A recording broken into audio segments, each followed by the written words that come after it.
आजपर्यंत आपण जी भगवान परमात्म्याची सेवा केली त्या सेवेचं उत्तराई भगवान परमात्म्याला वाटतं आपण व्हावं.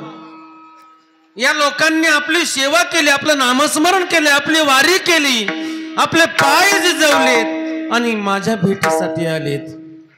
भेटी लागी जीवा लागली. जशी आपल्याला भगवान परमात्म्याच्या भेटीची आस लागते ना, तशी भगवान परमात्म्याला सुद्धा भक्ताच्या भेटीची आशा असते. हो, भक्ताच्या भेटीची आशा असते. ज्यावेळेस वारी संपते आणि वारी संपल्यानंतर वारकरी पुन्हा आपापल्या गावाकडे म्हणजे संसाराकडे निघू लागतात ना, तेव्हा भगवंताचा कंठ दाटून येतो आणि निरोप संतांना देत असताना भगवान परमात्म्याने म्हणावं, काय म्हणावं? आषाढी कार्तिकी विसरू नका मज, सांगत से गुंज पांडुरंग पांडुरंग. भगवान परमात्मा आहे ना, वारकऱ्यांना निरोप देत असताना, संतांना निरोप देत असताना गहिवरतो भगवान परमात्म्याचा कंठ दाटून येतो आणि भगवान परमात्म्याच्या नयनातनं सुद्धा अश्रूच्या धारा लागतात दादा. पण भक्त ही त्या योग्यतेचा असावा. भक्ताला निरोप देताना भगवंताच्या डोळ्यातून अश्रूच्या धारा लागाव्यात. आपण देवासाठी रडतो नवल नाही, आपण देवासाठी रडतो यात नवल नाही. देवानं आपल्यासाठी रडावं अशी भक्ती असावी. देवाने आपल्यासाठी रडावं. रडला देव नाही का नाही? रडला ना. जगद्गुरु तुकोबारायांसाठी रडला, माऊली ज्ञानोबारायांसाठी भगवान परमात्मा रडला. रडला का नाही? रडला ना, रडला. आपण तर रडतोच देव भेटावा म्हणून. देव भेटावा, देव भेटावा ही अपेक्षा आहे आपल्याला आणि म्हणून आपली तगमग आहे. तशी भगवान परमात्म्याला सुद्धा तगमग आहे. हो, तगमग आहे. त्यांच्या आवडीचा वारकरी, आवडीचा संत मला भेटावा ही त्यांची तगमग आहे. आणि म्हणून भगवान परमात्मा सुद्धा भक्तांना निरोप देत असताना गहिवरून सांगतो, आषाढी कार्तिकी विसरू नका मज, सांगत से गुंज पांडुरंग. आणि निरोप देत असताना भगवान परमात्मा तुम्ही जरी नाही मागितल्या तरी तुमच्या मागण्या, इच्छा, अपेक्षा सर्व पूर्ण करतात. वास्तविक पाहता वारकरी आणि संत हे देवाकडे काही मागतच नाहीत. मागणं हा विशेष नाही संतांचा. काही मागणे अमानुचित, वडिलांची रीत जाणत तो का म्हणे काही न मागू, तुझे पायी सुख सर्व आहे, तुझे पायी सुख सर्व आहे, गोड तुझे रूप, गोड तुझे नाम, गोड तुझे रूप, गोड तुझे नाम. आणि खरं सांगू का, देवाकडं काही मागायचंच नसतं. त्याला सगळं कळतं. अंतरीची घेतो गोडी पाहे जोडी भावाची, देव सोयरा, देव सोयरा, देव सोयरा दिनांचा. त्याला मागायचंच नसतं तरी पण तो देत असतो. न मागता तो जेव्हा देतो ना, तेव्हा एवढं भरभरून देतो, एवढं भरभरून देतो की ते सरतच नाही. एवढं देतो, एवढं देतो दादा. दिलं, सगळ्यांना दिलं, भरभरून दिलं, न मागता दिलं. एवढं दिलं भगवान परमात्म्याने की पुन्हा त्याला मागण्याची अपेक्षाच होऊ नये, एवढं भरून दिलं. आणि जेव्हा भगवंत देतो ना, तेव्हा भगवंताने दिलेलं अजिबात सरत नाही. एवढं आम्हा भगवान परमात्मा देतो. जगद्गुरु तुकोबारायांच्या जीवनातील प्रसंग आहेत.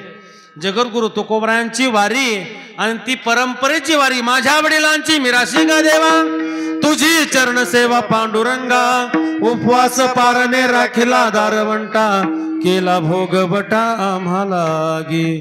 आमचा दिवस सुद्धा भगवंताला काही मागितल्याशिवाय जात नाही. आणि जगद्गुरु तुकोबारायाच्या 7 पिढ्यापासून अखंड परंपरेने चाललेले हरी वारी त्यांच्या जीवनामधले, पण त्यांच्या 7 पिढ्यामध्ये एकानं सुद्धा भगवान परमात्म्याकडे कधी काही मागितलं नाही. उलट जगद्गुरु तुकोबाराय ज्यावेळेस वारीला यायचे आणि भगवंताच्या समोर उभं राहिलं की भगवंतांनी खाली बघावं का, तर भगवंताला वाटायचं आपले ते सावकार आल्यागत वाटायचं. जसा सावकार आल्यावर आपल्या कर्जदाराची मान खाली होते, तसे जगद्गुरु तुकोबाराय सावकार होते. ते संसारिकातले तर सावकार होते, सावकारकी त्यांच्या घराण्यात होती, पण परमार्थातले ते सावकार होते. देवावरती त्यांचं कर्ज होतं, देवावर कर्ज व्हावं. आपलं कर्ज, देवाचं कर्ज आपल्यावर नसावं, आपलं कर्ज देवावर व्हावं. आणि तसंच जगद्गुरु तुकोबारायांच्या जीवनामध्ये प्रसंग आहे. देवावरती कर्ज आहे. पिढ्यानं पिढ्याची चालत आलेली परंपरेची वारी जगद्गुरु तुकोबारायांच्या जीवनामध्ये. वारीला आल्यानंतर जगद्गुरु तुकोबाराय दर्शनाला गेले की भगवान परमात्म्यानं खाली मान घालावी. दरवेळेस तोच नियम. जगद्गुरु तुकोबार दर्शनाला आले की भगवान परमात्म्यानं खाली मान घालावी. पण एक दिवस असा उजाडला, जगद्गुरु तुकोबाराय दर्शनाला आले आणि भगवान परमात्मा जगद्गुरु तुकोबारायांकडे बघू लागले, टकमक बघू लागले. जगद्गुरु तुकोबारायांना आश्चर्य वाटलं. आज देव खाली न बघता आपल्या नजरेला नजर भिडवतोय. देवाला विचारलं, देवा मी ज्या वेळेस दर्शनाला येईन त्या वेळेस तुम्ही खाली बघताय, आणि आज जर मी तुमच्या दर्शनाला आलोय तर तुम्ही माझ्या समोर नजरेला नजर लावून माझ्याकडे बघताय. काय तेव्हा देव म्हणतात, तुकोबा अरे खाली बघून आणि खाली मान घालून माझी मान दुखायला लागली ना. एवढं कर्ज तुमचं माझ्यावरती, एवढं कर्ज आहे, मला त्यातून थोडं तरी उतराई होऊ द्या. म्हणजे देवानं अपेक्षा करावी जगद्गुरु तुकोबारायांकडं की तुम्ही काहीतरी मागा, म्हणजे माझा भार कमी होईल. माझ्या जे डोक्यावर भार आहे, तुमचा जो भार आहे, तुमची जी सेवा आहे अखंडित, ते सेवेचं पुण्य एवढं साचले की त्याच्या ओझ्यानं माझी मान वाकली. आणि म्हणून तुम्ही आले की माझी मान खाली झुकते आणि आपोआप नजर खाली जाते. तुमच्याकडे बघण्याचं धाडस होत नाही. याचं कारण जर काय असेल तर तुमच्या पिढ्यानं पिढ्या चालत आलेली वारी, आणि त्या वारीचे जे पायीक होऊन गेले आतापर्यंत, त्यांनी कधी जीवनामध्ये काही एक मागितलं नाही. निदान तुम्ही तरी काही मागा. काहीच मागण काहीच मागण अमानुचित वडिलाचरित रानकस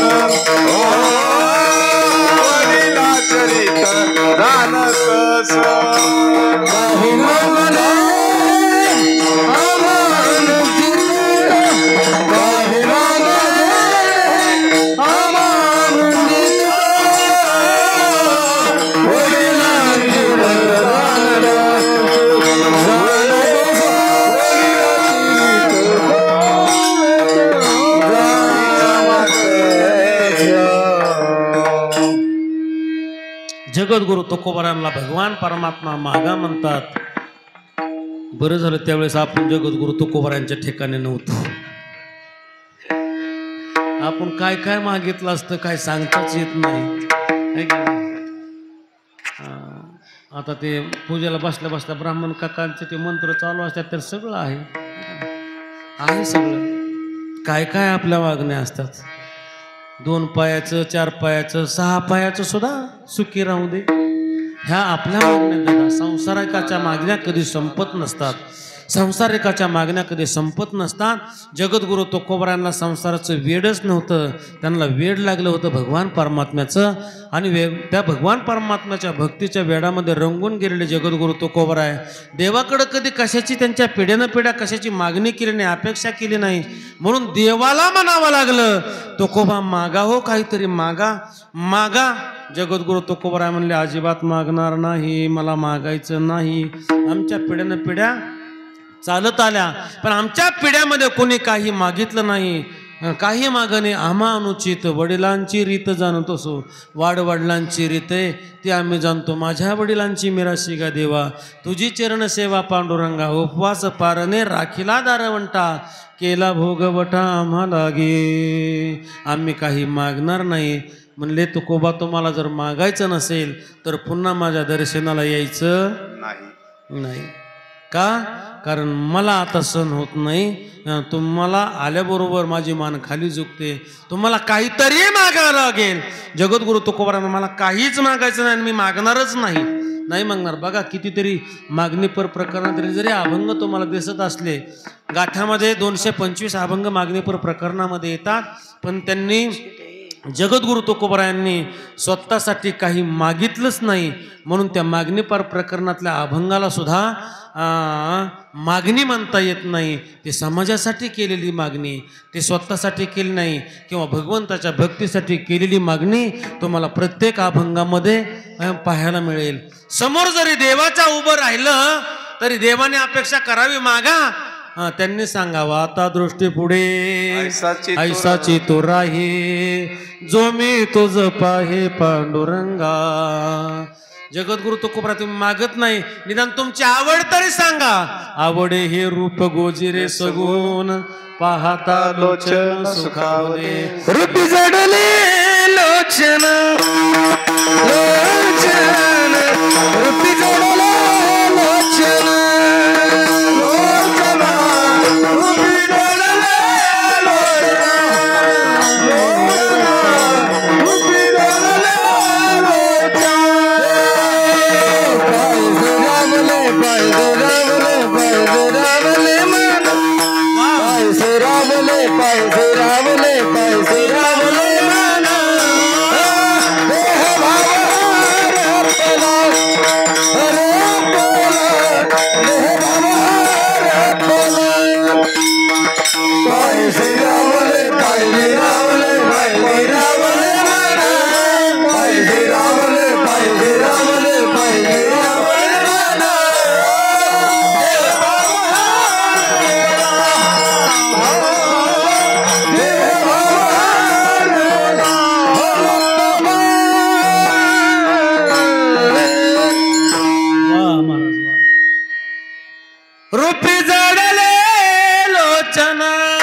रूपाकडे हे लोचन जडले देवा.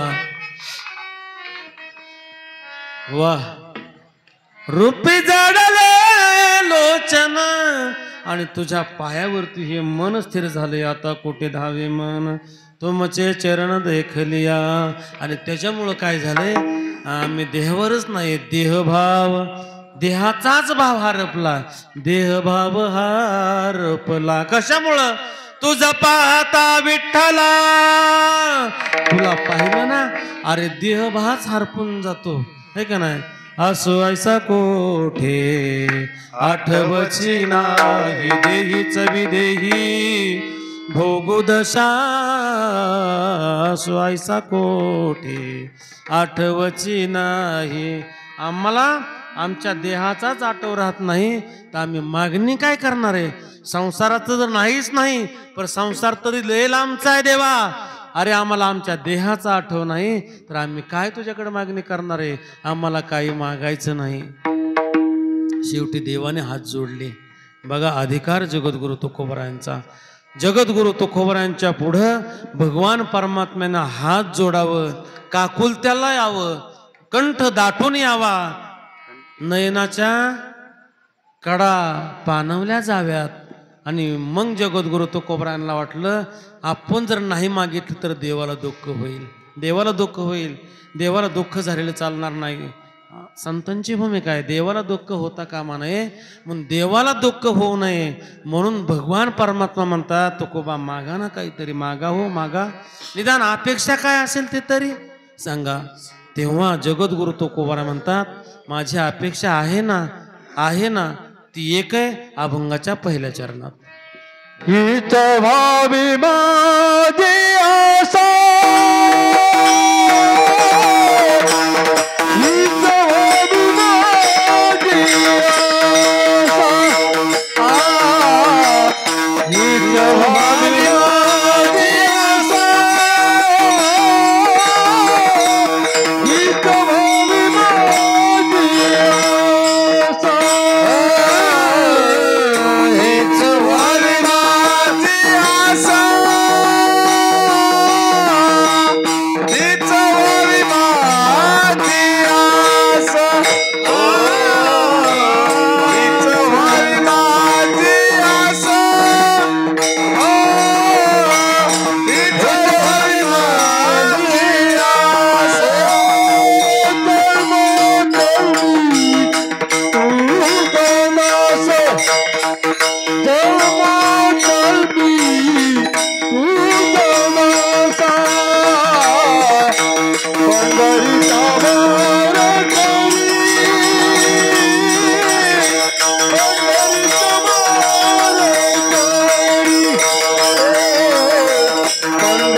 पंढरीचा वारकरी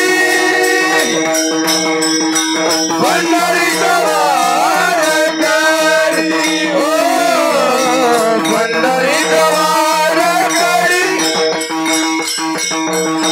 पंढरीचा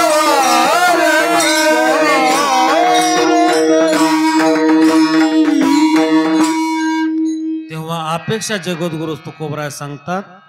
तुकोबराय म्हणतात, देवा तुला वाईट वाटू नये म्हणून माझी एक अपेक्षा आहे रे, तुला बरं वाटावं म्हणून मी मागतो बरं. आणि ते काय मागावं जगद्गुरु तुकोबरायांनी?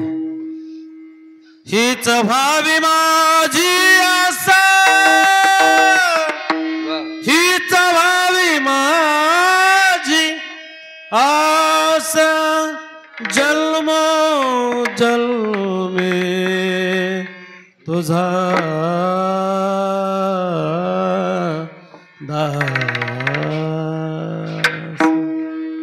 बघा, जन्म जन्मांतरीचं दास्यत्व मिळावं ही अपेक्षा जगद्गुरु तुकोबराय ठेवतात. आणि तुम्हा आम्हाला देव जर मागच म्हणला असता, ते तो म्हणणार नाहीच, देव माग म्हणणार नाही आपल्याला, कारण आपण तेवढ्या योग्यतेला नाहीत. पण देव जर माग म्हणाला असता तर तुम्ही काय मागितलं असतं? कल्पना करा जीवनामध्ये. मला तुम्हाला विनोदाकडे घेऊन जायचं नाही किंवा मी विनोदही सांगणार नाही, पण जगद्गुरु तुकोबरायांच्या जीवनामध्ये पिढ्यानं पिढ्याची तर परंपरा होतेच होते, पण युगाने युगाचे भक्त आहेत, युगाने युगाचे भगवंताचे भक्त आहेत, जन्मांतरीचे भक्त आहेत.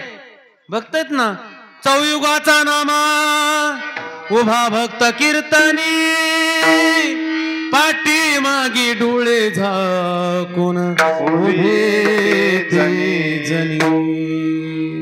आणि त्याच नामदेवरायांचा अवतार सर्वश्रेष्ठ प्रिय मत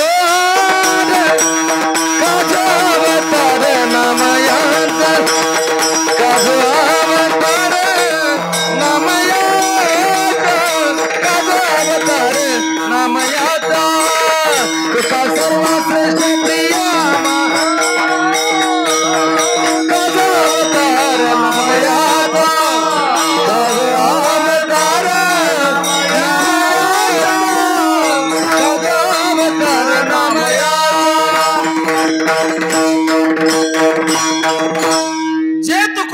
सर्व श्रेष्ठ आहेत, आम्हाला ते प्रिय आहेत.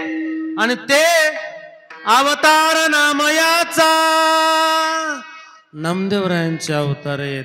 मग नामदेवरा चारही युगामध्ये भगवान परमात्म्या बरोबर आहेत ना. आणि तेच तुकोबराय आहेत, तेच तुकोबराय आहेत, तेच तुकोबराय आहेत. युगायुगामध्ये अवतार बदलला, पण त्या युगामध्ये जरी अवतार बदलला तरी त्या युगामध्ये भगवंता बरोबरच त्यांनी सुद्धा अवतार घेतला आणि भगवंताची सेवा केली. विस्तारानं तुम्हाला नाही सांगत, प्रत्येक युगात, त्रेतायुगामधलं, द्वापार युगामधलं, ऐका ना, कलियुगामधले प्रत्येक अवतार आहे. ज्या आता लय झालं तर प्रत्येक युगातलं नाही सांगत, कलियुगातलं सांगतो. तू आला विठेवरी आम्ही झालो वारकरी. तू रामराजा होता त्यावेळेस तो झाला रामराजा, आम्ही वानराच्या फौजा. म्हणजे अनेक अवतार भगवंताने घेतले ना. जितके घेतले अवतार तुका त्यांचे बरोबर. एवढं असून सुद्धा अपेक्षा व्यक्त करताना जगद्गुरु तुकोबराय म्हणतात की माझी एक अपेक्षा आहे देवा. ती कोणती अपेक्षा? तर हीच व्हावी माझी आस, जन्म जन्मी तुझा दास. जन्मांतरीच मला दास्यत्व मिळावं, याच्याशिवाय दुसरं मला काही मागायचं नाही. आणि तुला जर वाटत असं अजून काहीतरी मागावं तर ते दुसऱ्या चरणामध्ये मागितलं. होय होय वारक पंढरीचा वारकरी, पंढरीचा वारकरी. पंढरीचा वारकरी पंढरीचा वारकरी पंढरीचा वारकरी पंढरीचा वारकरी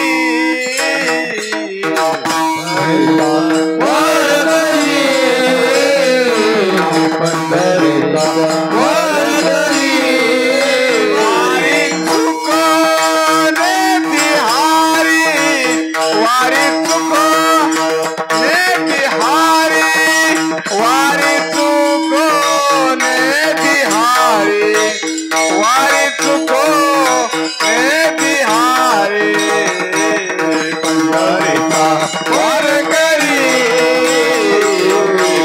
पंढरीचा वारकरी वारी चुको कोणे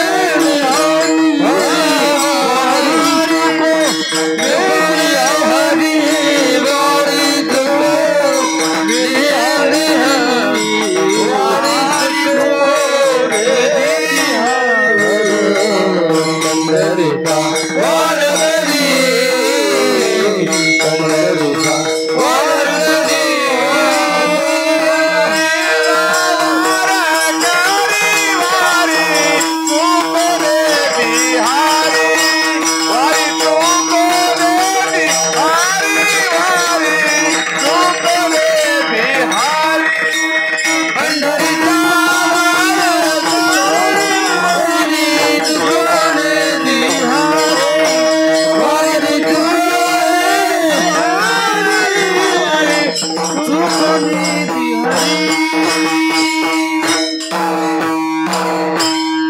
दुसरी अपेक्षा जगद्गुरु तुकोबरा दुसऱ्या चरणामध्ये व्यक्त करतात. पंढरीचा वारकरी, हे भगवंता मला जर अजून काय द्यावा असं तुला वाटत असेल ना तर एक दे. काय कर, मला वारकरी कर. का वारकरी जीवनामध्ये खरंच सुख आहे का हो? खरंच सुख आहे. जगद्गुरु तुकोबरा म्हणतात वारकऱ्यांचा अधिकार मोठा आहे. एवढा वारकऱ्यांचा 4 टाइम खायला मिळतं म्हणून वारकरी नाही, हे का नाही? नाहीतर मधु अप्पू काला करू नका. मधु अप्पू मधु अप्पू काला करू नका. फक्त वडेच बनवा. विठ्ठल विठ्ठल विठ्ठल विठ्ठल विठ्ठल. वारकरी होण्याची अपेक्षा जगद्गुरु तुकोबरा आहे का व्यक्त करत असताल? आता जर आपण विचार केला तर माणसांना विचारलं तुम्हाला वारकरी खावायचे, काय सांगावं महाराज, एवढी मजा आहे ना त्यात, एवढी मजा आहे. घरी 2 टाइम 6 टाइम आणि नको नको ते पदार्थ खायला मिळतात. बरं एवढंच नाही, लोक आदरातिथ्य घरी कुणी विचारत सुद्धा नाही हो, कधी आला काय कधी गेला काय. हे तर एवढं आदरातिथ्य करता की स्वागतासाठी सडा काय, रांगोळ्या काय, फुलांची आतषबाजी काय, फटाक्यांची आतषबाजी काय, एवढं करतायत. असं तुम्हाला वाटतं का जगद्गुरु तुकोबरांना त्या काळी वाटत असेल? लोक लय आपल्याला आवडीनं प्रेमानं बोलवतात, 4-2 वेळा खाऊ घालतात म्हणून तुकोबरा वारकरी होण्याची अपेक्षा व्यक्त करतात का? नाही दादा, वारकरी होण्यामागचा त्यांचा हेतू वेगळा आहे. कारण वारकऱ्याचा अधिकार फार मोठा आहे. हे तुमचा अधिकार आहे म्हणून तुम्हाला ते मिळतंय कारण अधिकार वारकऱ्याचा मोठा हे त्यांना माहिती. पण वारकऱ्याचा अधिकार कळत नाही, हे दुर्दैव आहे. विठ्ठल विठ्ठल.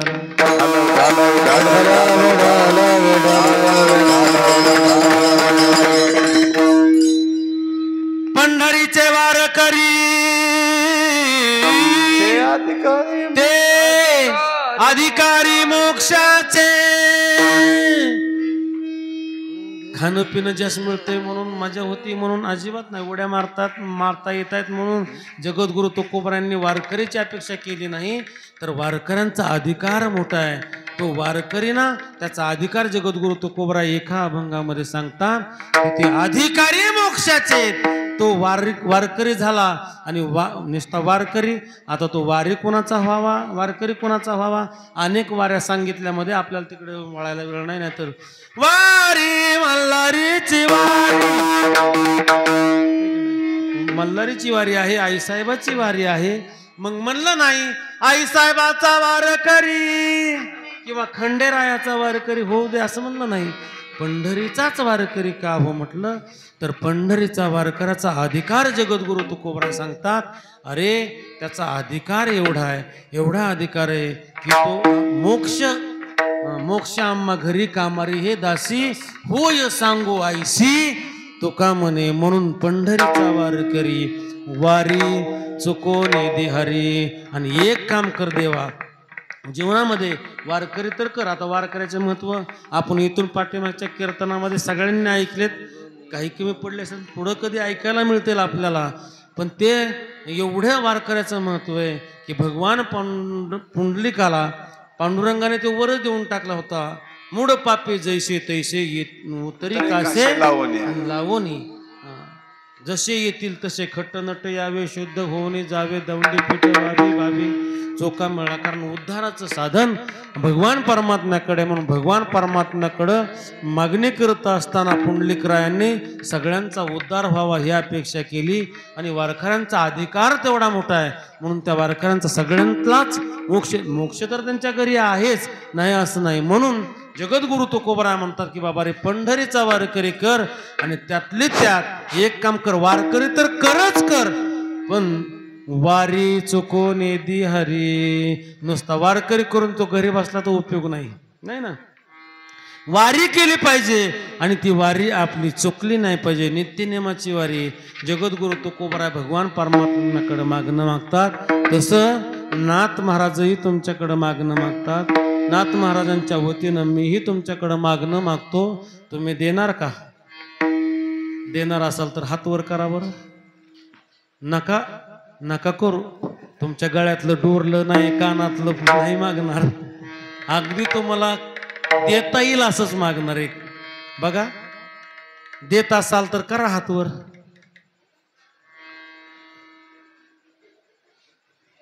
बाबाने 500-500 रुपयाच्या पावत्या फाडल्यात, अजून मागतोय का काय कोणास ठाऊक.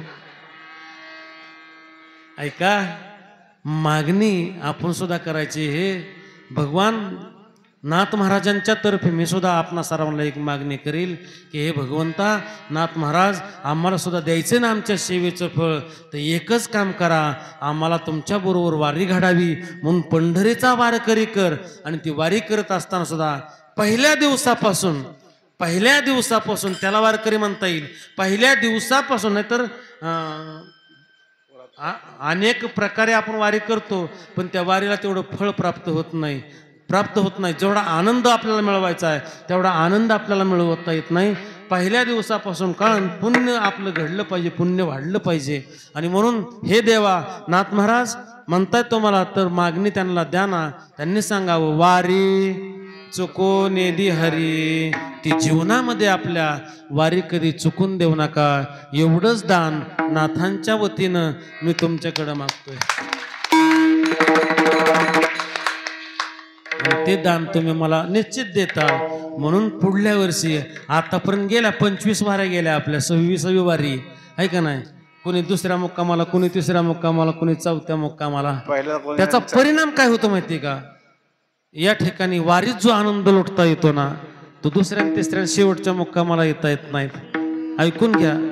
आता या ठिकाणी शरद महाराज आहेत, ते आले.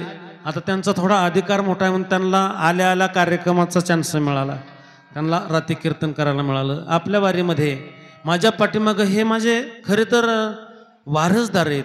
हर्षवर्धन असेल, आर्या काळे असेल. आता ते आलेत वारीत पण अजून तेवढं